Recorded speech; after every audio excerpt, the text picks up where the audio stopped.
Hello everybody, welcome back to the channel. I am fighting off a bug at the moment, so if I'm a bit subdued and my voice is a little bit hoarse, then yeah, I apologise for that. But they have managed, without my notice, to have released the prompts for next year's PopSugar Challenge. And they've done it a month early, so I'm kind of refreshing, searching, but they dropped it 3 days ago and I didn't even realise. So forgive me if I'm late on this one, but here are my reactions to the prompts. A few thoughts to start off with. I am definitely preferring them to last year's food truck fandango. There were definitely a few prompts last year that I was less than enthusiastic about, as you may remember if you watched that video. There's a few this year that I'm, feeling the same about, but generally, overall, I'm feeling the prompts a lot more this year. And today's video is just A, to give you my thoughts on the prompts, B, to give you my ideas about what I might be reading for those prompts, and C, if there's books that I've read that I think will be perfect for them, I might be free to give you guys some ideas as well. So let's get started. So the first prompt this year is one that involves gardening, or a garden central to the plot.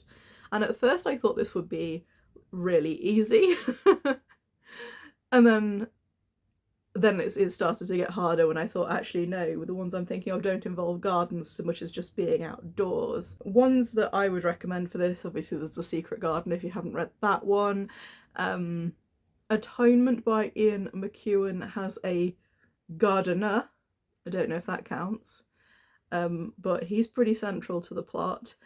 And the one I'm thinking maybe, and I don't know whether this will be suitable or not, but it's got garden in the title and it's well up my TBR, is Lost in the Garden by Adam S. Leslie. This is a folk horror that I've been meaning to read for a while, and I'm hoping that garden being in the title isn't a misdirection. Now, number 2 is going to be very difficult to find, as I was trying to do some Googling yesterday, and I can't believe how difficult this one has been to even find suggestions for, and that is a platonic friendship between a man and a woman. And this is going to be really frustrating as well, because often if you're reading a book and it seems like it's about a platonic friendship and then they get together at the end and that's no longer a platonic friendship. So this is going to be a really frustrating prompt. If you know any good ones, please let me know. Number 3, a book you meant to read in 2025. Thank you for that one. I appreciate it, because there were loads and that's going to be easy. Number 4, a book that starts with the letter Z. Now, I have probably about 2,000 books and I've catalogued most of them using an app, and when I typed in Z, there were none. I have 0 books beginning with Z. I tried on my Kindle, 0 books. How is this possible?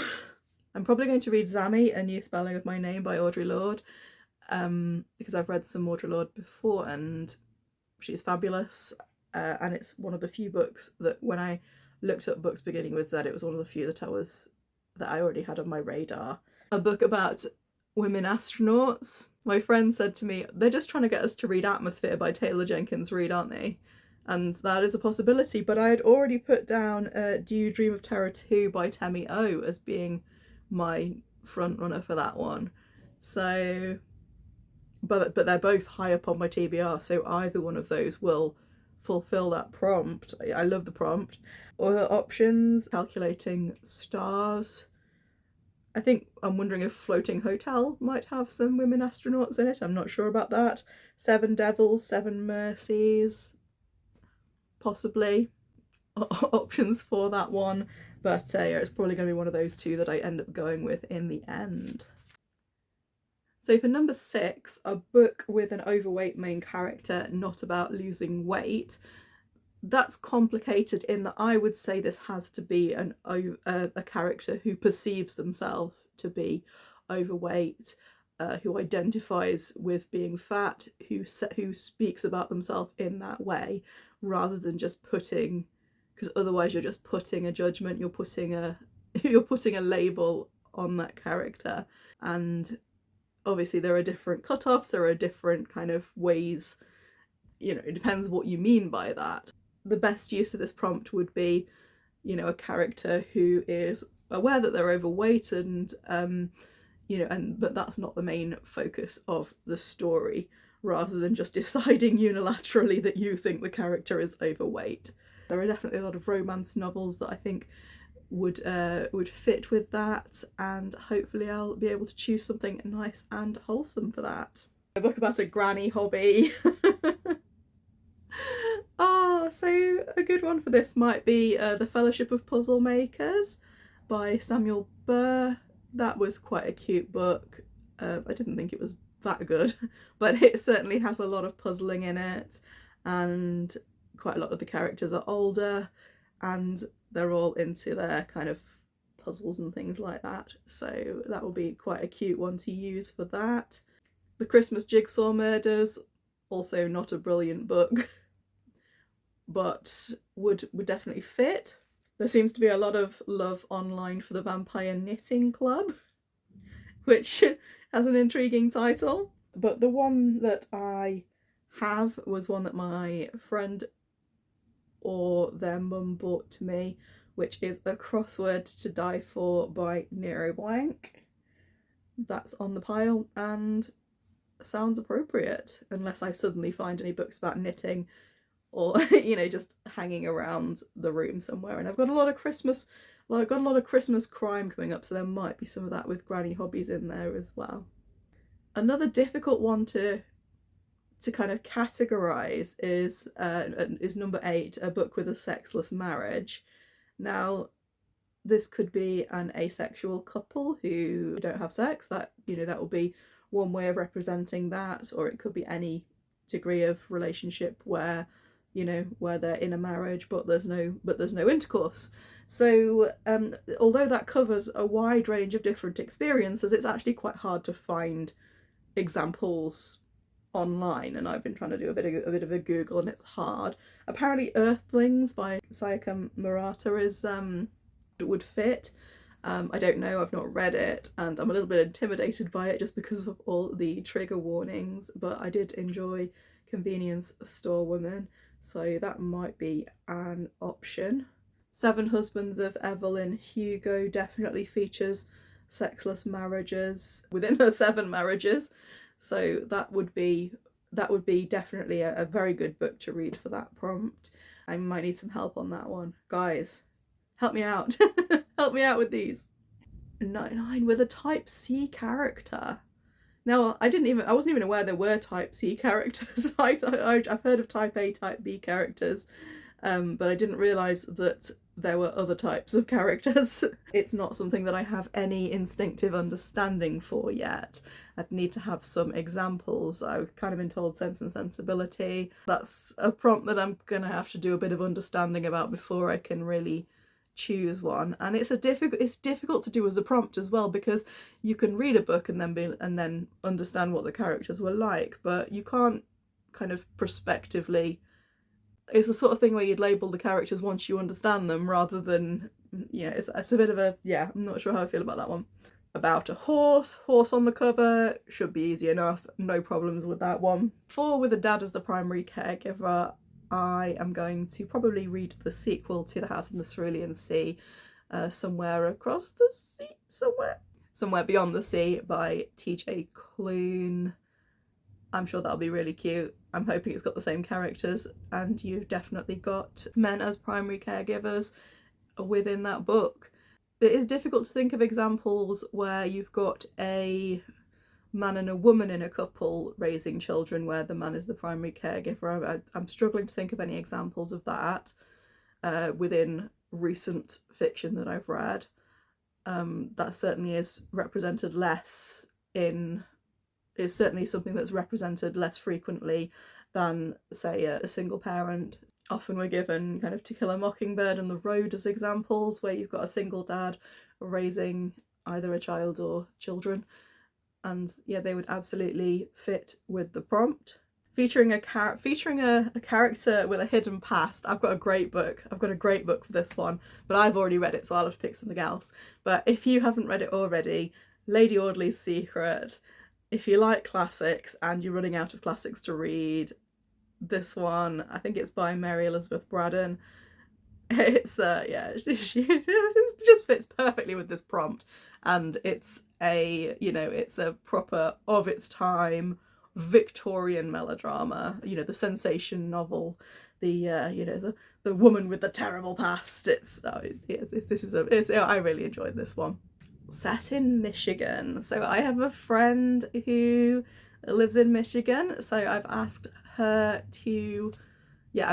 for her opinions on this. But another friend who lives in America, but not Michigan itself, has suggested Station 11. Station 11's a brilliant book, so if you haven't read that already, now is your chance.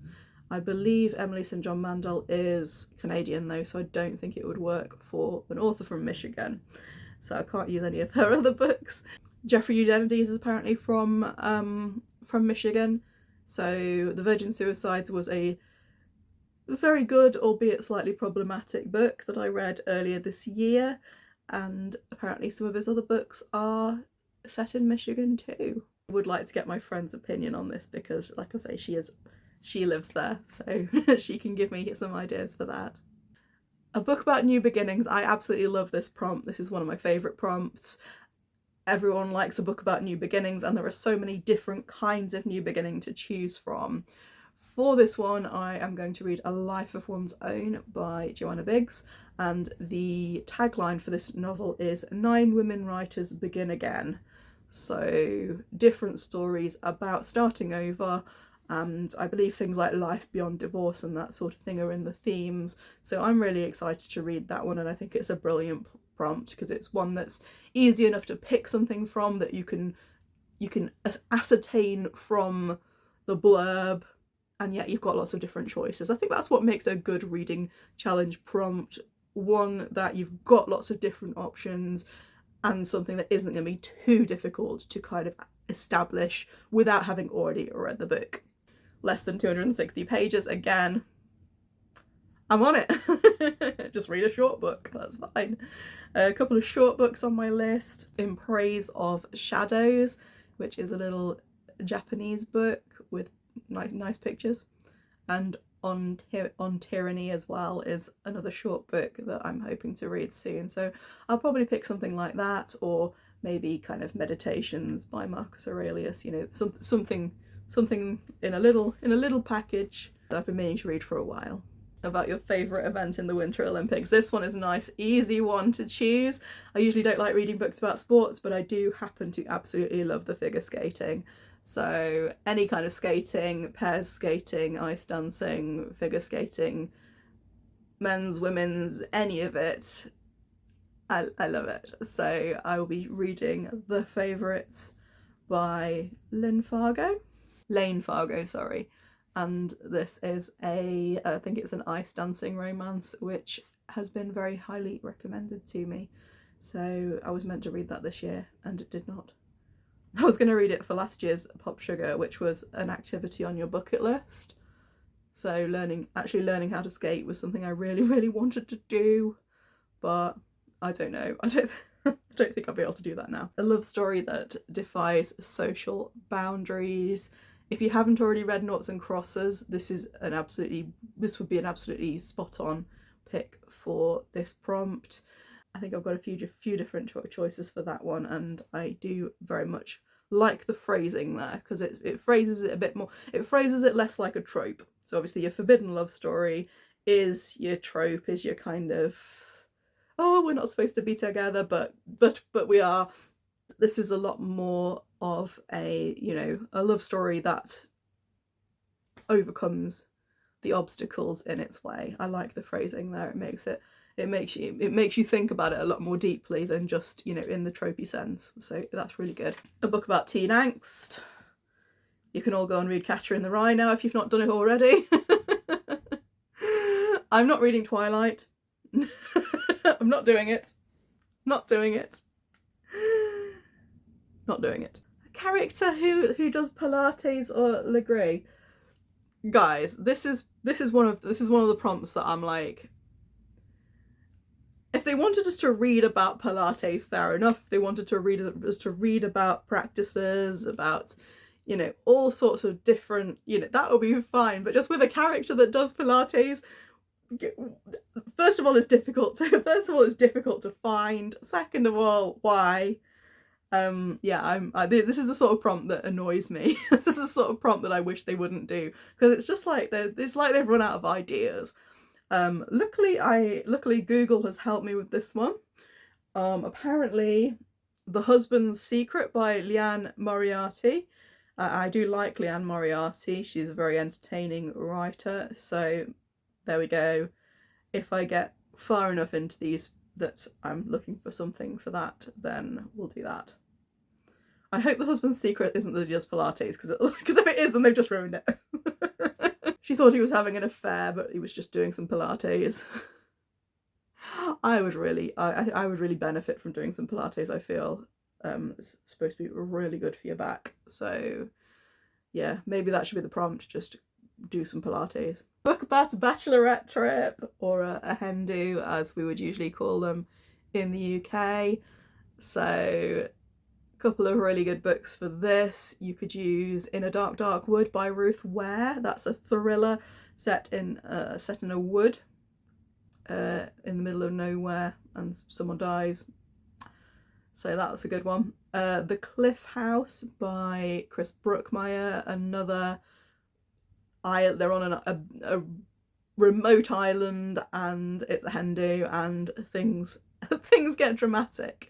So yeah, there are lots of great thrillers set on hen do's, so I just need to find another one and do that. According to Google, One of the Girls by Lucy Clark is quite a good one. I'll have to see if I have that. Sometimes I have books because I've bought them in bundles off Vinted and I don't realise it. I love a thriller set on a luxury resort. I think luxury resort was last year's prompt, not this year's prompt, but it's one of my favourites. I do love a luxury setting and then just murder. A book about a book club. I think this is a prompt that we had before. I'm sure we've had this prompt before. I'm going to read Reading Lolita in Tehran by Azar Nafisi. This book, I need to read The Great Gatsby first, because I believe that's one of the books that they discuss. And I think the other books I've either read or don't plan on reading. So yeah, this is the book I meant to read last time we had this prompt, and I didn't get around to it then. So this I'm going to do it this time. It's going to happen. But I do need to read The Great Gatsby first. So if you know whether The Great Gatsby will fit into any of these prompts, obviously without any spoilers, please let me know, because then I can, you know, can team up. I love Prompt 23, a book you were hoping would fit into a prompt that didn't. Thank you for the buffer zone there, for the little letdown. I think we should probably have like 3 slots for this, because this happens a lot. A book about postpartum, so about the postpartum period, I presume. This is more difficult because there are lots of lists of books about motherhood, books about, you know, about children growing up, but this is specifically the period after babies have just been born. So does anyone have any suggestions for that? Anything that you think would be a good idea? Let's discuss, because I can't think of any off the top of my head. I can think of books that involve that period, but not ones that go into it in a great deal of detail. And obviously it's a very, very important time. For a book that explores influencer culture, I'm going to read the sequel to The Circle, which is The Every by Dave Eggers. I really loved The Circle. I thought it was a really creepy social horror about social media and the monopoly that certain companies have, you know, on that kind of stage. I don't know whether it's about influencer culture in so much as the actual image creating and posturing and things like that that often are seen as being the problems with influencer culture, but it's more about the actual machine behind it all.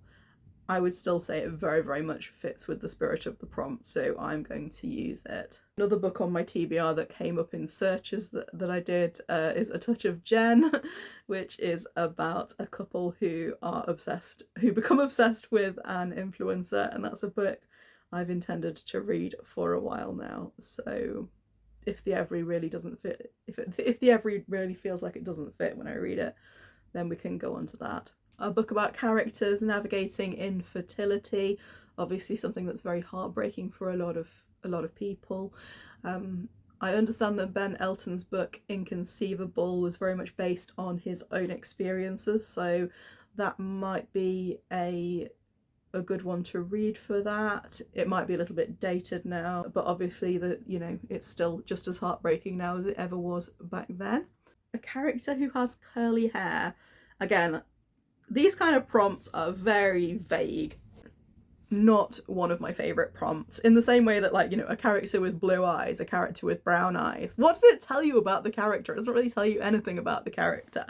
Like, it doesn't tell you anything about the themes. It doesn't tell you anything. You can't even do it based on the cover because it's not necessarily like... It's like last year's left-handed character. Like, I've occasionally come across books that mention that character's left-handed in a sentence, but it doesn't tell you anything about them. And it doesn't tell you anything about the plot, and it's not relevant. So what's the point? This is the sort of prompt that I'm just not excited about.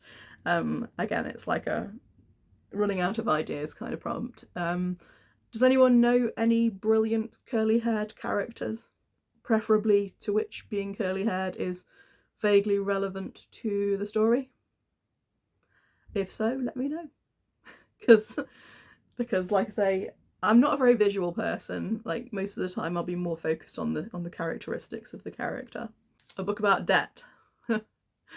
And yes, that's I think universality would be quite, like, universality definitely does have themes about struggling financially in millennial times, although not necessarily debt itself. Maybe something that can be explored more in an autobiography or a biography, because it's something that obviously does weigh very, very heavily on the mind. It can completely consume, one's day-to-day psychology. So yeah, certainly a very important subject. I can't think off the top of my head of any decent examples, and most of the books that are recommended if you Google it are just going to be 10 ways to get out of debt, or how to make £1 million in a year, that kind of thing. Not helpful suggestions insofar as the challenge goes. Takes place during harvesting season. I'm obviously going to go for Pumpkinheads by Rainbow Rowell, because I've been meaning to read this for about 5 years now, and every time it gets to autumn I think, yes, now is the time I'm going to read this, and then I forget, and then it's sort of spring and I don't feel like reading it anymore. So let's read this. In fact, if I'm allowed to start the challenge now, I'm going to read this one this year, get it done, because I've heard this is a really sweet love story about a couple of young people working on a pumpkin farm and falling in love, apparently. So, sounds cute.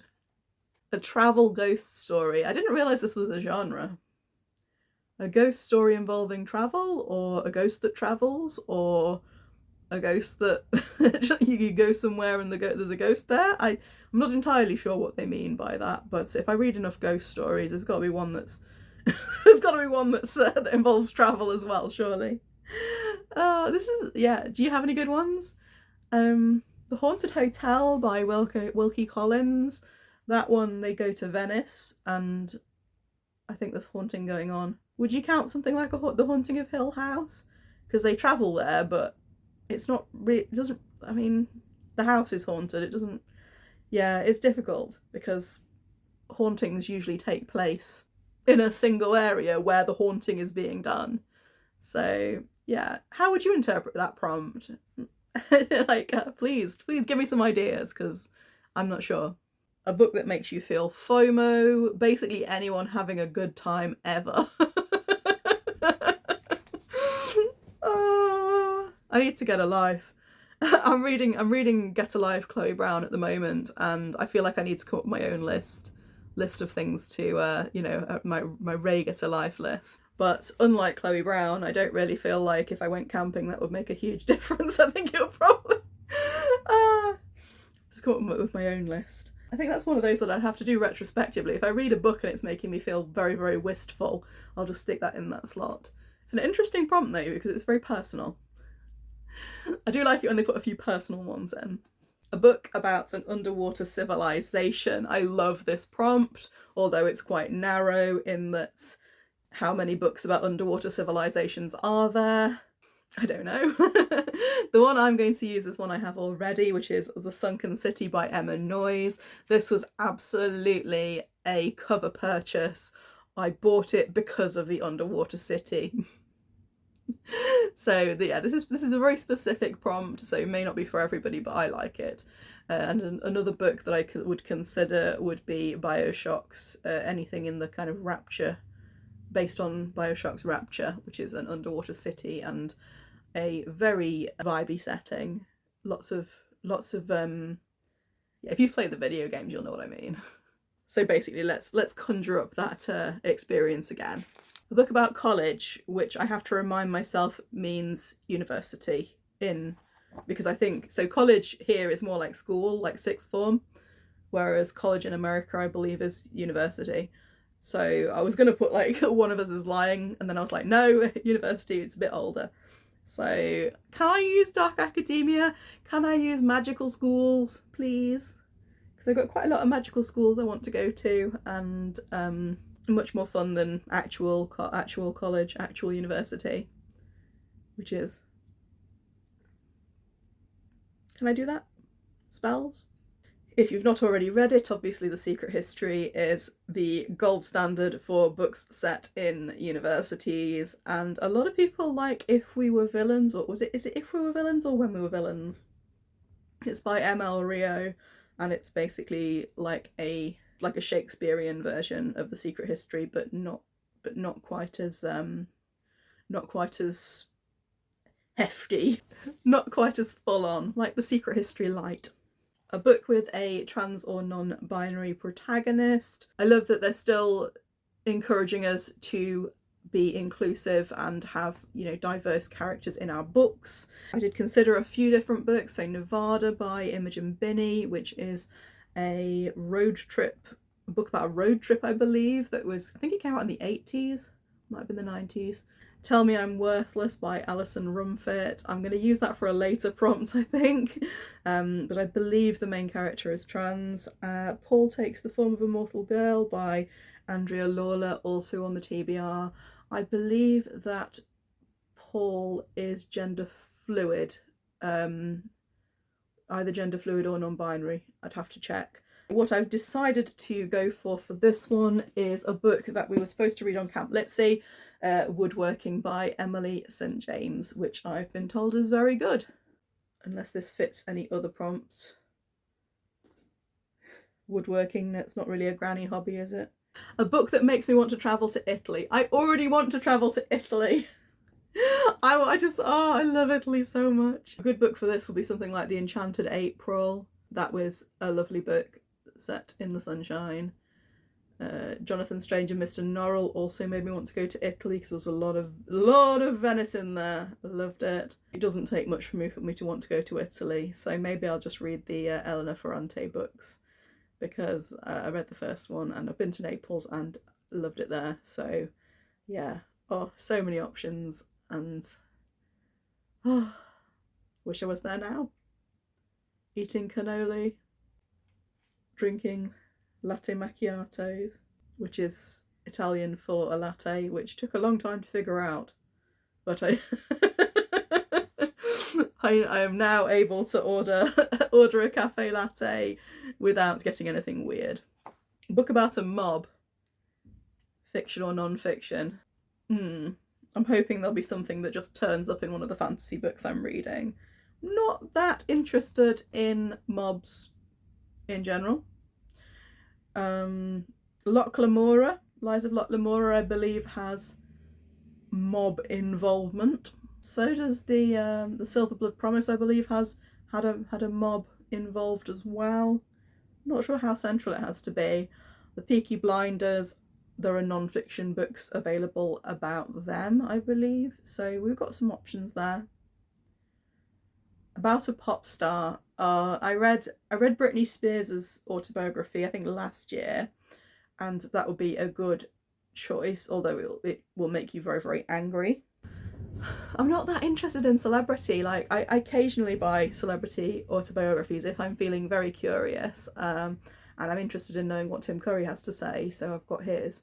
It could be a fiction book, I don't think it specifies, I think it could be either. Fruit on the cover or in the title. Again, this is the sort of prompt I love. You've got lots of different options and it's like a scavenger hunt. I've got tons of books that have fruit on the cover. The Art of a Lie is amazing and has an enormous pineapple on the front if you're interested in a recommendation from me. Historical thriller that everybody should read because it was amazing, but I believe I've already mentioned this in several previous videos. I actually saw a fruit-related sprayed edge on my way up here, which is apparently The Black Hunger by Nicholas something.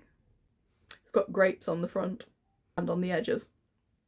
So yeah, I love a prompt that kind of can give you lots of options and can make you basically just start turning over the books that you already have, looking for an option. That's one of the things I like most about reading challenges. So more prompts like that, please. And we've followed it with a prompt that I hate. A book where a character runs a marathon. Oh my goodness, why? Marathons are huge achievements, so like, well done to anybody who can do them. I just, like, it's gonna be a faff. A book outside my comfort zone. I'm probably gonna read Tell Me I'm Worthless by Alison Rumfitt for that one. She is borderline extreme horror. I read Brainworms by her not that long ago. I read very widely, so most of the books outside of my comfort zone are outside of my comfort zone for a reason. In that's scary or gross. But Alison Rumfitt, if I could tolerate Brainworms, I'm sure I'll be able to manage her haunted house novel. So I'm going to give that one a go, hopefully, for that. Other books that I would say would be very, very much out of my comfort zone, it's stuff like American Psycho, stuff that I'm, you know, and at the end of the day, Earthlings by Sayaka Murata, if that doesn't turn out to have any sexless marriages in it, then it would be slightly outside my comfort zone, just because books that have a whole lot of trigger warnings, like, make me nervous to pick them up. So when it says outside your comfort zone, I'm probably taking that a little bit too literally. It probably doesn't mean literally a book that scares you, a book that makes you nervous to pick it up, a book that may potentially cause you distress. I'm sure that's not what they mean. They probably just mean, you know, read some poetry if you're not used to it, you know, that kind of thing. But when you do read as kind of widely as I do, it's difficult to find things that you'd class as like not being what you usually read. Sports romance, maybe? Sports romance? Maybe I'll read some sports romance. Maybe they'll turn out to be doing a marathon at the same time. We can tick off two with... No, we're not double dipping. We're not double dipping. A book in a different format from usual. So I guess I'm going to be reading an audio book for that. Unless you can think of any more unusual ways of imbibing a book. Audio is probably the one I do least frequently, so I'll do that. Maybe I should try like a webcomic or something, because that's something I really don't do very often, or some fan fiction or something online. But I don't know if that's what they mean. Inspired by a real song, album, band, or artist. Now, I have a great recommendation for you again for this one, Arrangements in Blue by Amy Key, which is a memoir about what it's like living a life without romantic love. And this book is based around Joni Mitchell's The Blue album, which is not an album I'm very familiar with, but each chapter is kind of dedicated and based around a song. So this would work really well for that. Obviously, if the subject matter doesn't interest you, then it's not going to be for you. But if you do like a bit of memoir, a bit of kind of poetic memoir, then I really, really loved that book. And I think I gave it 5 stars, which is, I would say it's unusual for me, but I do it more often than I think I do.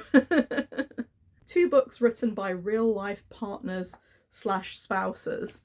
And for this, the temptation is just to read 2 books by spouse teams, Ambrose Parry or something. But it doesn't mean that, does it? It means people who are a couple who are both authors in their own right. And I'm sure I'll manage to find one. It's a decent prompt and interesting to read side by side, you know, novels by 2 people who spend their lives together. So very interesting. I just can't think of many, that's the problem. A book that features birding. So birding is like observing birds in their natural habitat. So I'm not sure I'd be able to use things like H is for hawk for that. And that's just because I googled the definition. Like, we generally call it bird watching in the UK, I would say. There is a book called Birding by Rose Ruan, which was longlisted for the Women's Prize, I think. And that is a book that I love the cover and I want to read really soon. But I don't know if it's using the term birding to mean something else. You know, I think it's an interpretative use. I don't think there are any bird watchers in the book. I feel like maybe I should read it, but then if it doesn't fit the prompt, then it can go into that the prompt of, you know, one that, but then I'll have used my, you know, didn't fit a prompt, disappointed you slot. I want to use it though because it's got the word, the title is birding. I want it to work so badly, and also it's really high up the TBR, so it would be really handy if it did work. Otherwise, guys, do you know any decent books with bird watching in that isn't like, you know, Field Guide to 50 British Birds or something? A sapphic comic. Does this just mean a comic that features a sapphic relationship? Or does it need to be actually showing that relationship developing, if you see what I mean? I'm not saying does it have to be erotic, because not necessarily, but so for example, I've got Spent by Alison Bechdel. Does a sapphic comic, in order to, you know, because it's a comic that's about a sapphic married couple, would that be a sapphic comic per se? Am I overthinking this? I'm overthinking this, aren't I? I'm just going to use the comic. It looks like it's going to be amazing. I've heard really good things about it. Graphic memoir, pretty sure it counts. And if for some reason it doesn't, then I have others. A book told entirely through letters. I'm going to finally read 84 Charing Cross Road by Helen Hanff. The reason I haven't read this book, which is, I believe, told entirely through letters between this lady and a bookshop, is because it just sounds so twee. It sounds so saccharine, but everybody keeps telling me how good it is. So I'm going to have to read it. But yeah, it's like when something's really, really, really, really popular. It's why, like, I didn't watch like Slumdog Millionaire for like years because am I a hipster? I think I might be a hipster. That's not generally thought of as being a good thing, is it? My life is coffee and being a hater. Number 48, With a Shadow Daddy. I love the way they've stuck this in, and there are lots of options, but I'm probably just going to use the next one in the Empyrean series, which will be Iron Flame.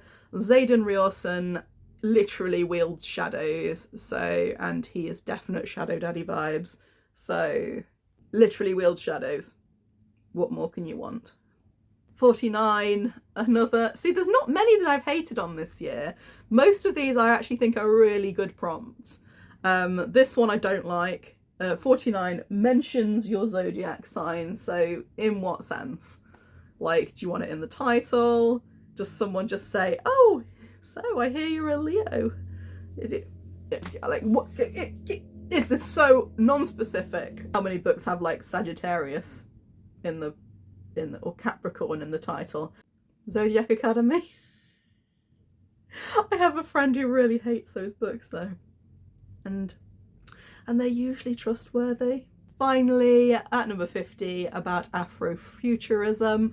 So Nnedi Okorafor has written essays on the difference between African futurism and Afrofuturism, and I think it's more of a kind of self-categorization, kind of I don't like this term because I don't feel this term applies to me because of several reasons.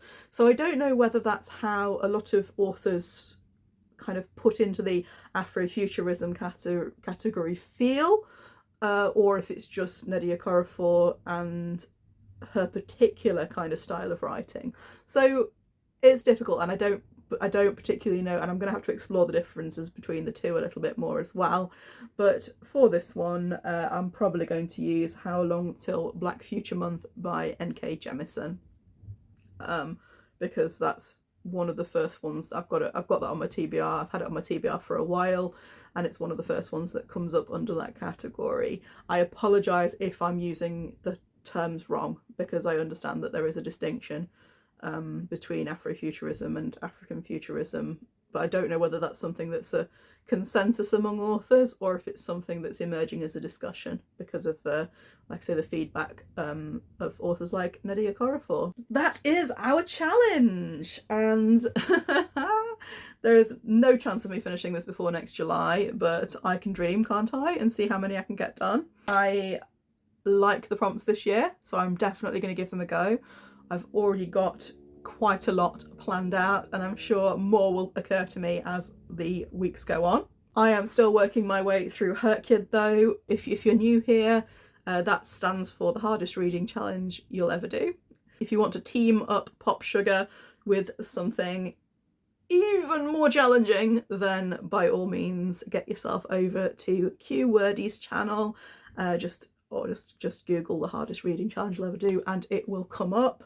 Lots of us are doing it, but one of those prompts is to do a readathon, and PopSugar would be the perfect accomplice, depending on how many books you read, and I certainly don't read enough.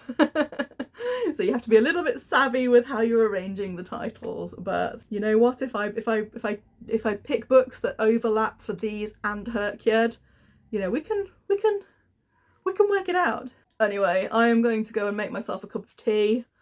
I apologise again for the my general sickly appearance. But yeah, I will catch you again real soon. The book will be announced next week, so I'll have probably some stuff to say about that coming soon. Bye for now.